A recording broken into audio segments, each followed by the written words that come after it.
Nissan Grand. Tak tahu. Nissan. Hari ni kita nak teka kereta Malaysia. Okey, kereta yang pertama. Easy. Proton Saga. Betul. Kereta apakah ini? Proton Wira. Betul. Proton Answer.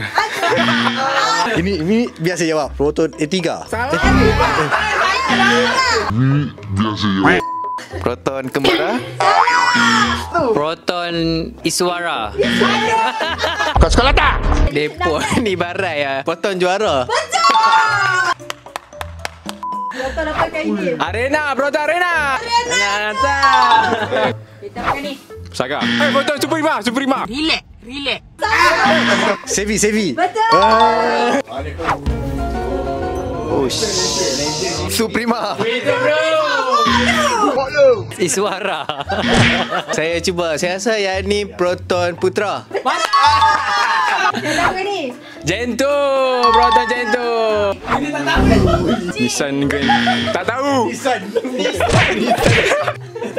Tak tahu. Aku tahu S je. Itulah. Jangan suka selalu ketahukan orang. Proton Inspira.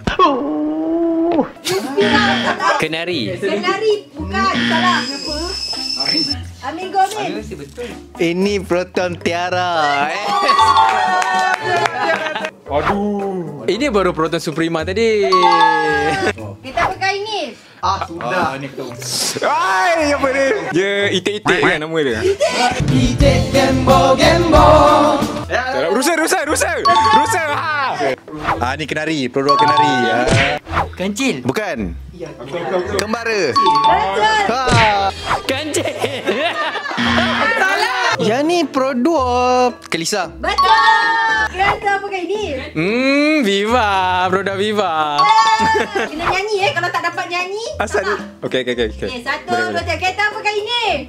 Kahwin dengan Myvi. Dapat anak besar macam Myvi. Pergi taman pun nak naik Myvi. Pergi taman Myvi.